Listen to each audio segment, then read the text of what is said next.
Emmanuelle Seigner avait l'opportunité de rejoindre l'Académie des Oscars. Mais, l'actrice française a choisi de leur claquer la porte au nez. Elle leur explique pourquoi. C'est un véritable camouflet pour l'Académie des Oscars. Celle-ci avait décidé d'inviter Emmanuelle Seigner à rejoindre ses rangs. Mais, celle-ci a refusé pour défendre son époux Roman Polanski, récemment exclu. Elle justifie sa décision dans une lettre publiée par le Journal du Dimanche. L'Académie américaine des arts et des sciences du cinéma me propose de la rejoindre, en compagnie d'autres actrices, au nom d'une féminisation par ailleurs nécessaire. Qui peut croire que je ne me sens pas concernée par l'égalité des femmes et des hommes?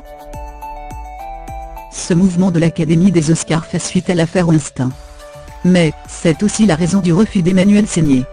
En effet, son mari depuis 29 ans, a été exclu en vertu d'un règlement établi suite à cette affaire.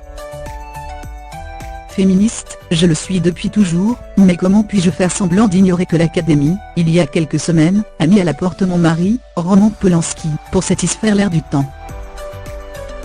La même Académie l'avait récompensé de l'Oscar du meilleur réalisateur pour Le Pianiste en 2003.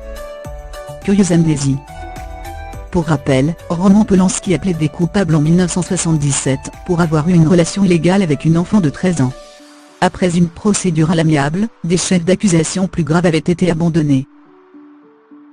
Mais, le Conseil des gouverneurs de l'Académie a choisi de l'exclure le 3 mai dernier. Au même moment que Bill Cosby, un autre personnage polémique. Cette Académie pense probablement que je suis une actrice suffisamment arriviste, sans caractère, pour oublier qu'elle est mariée depuis 29 ans avec l'un des plus grands metteurs en scène.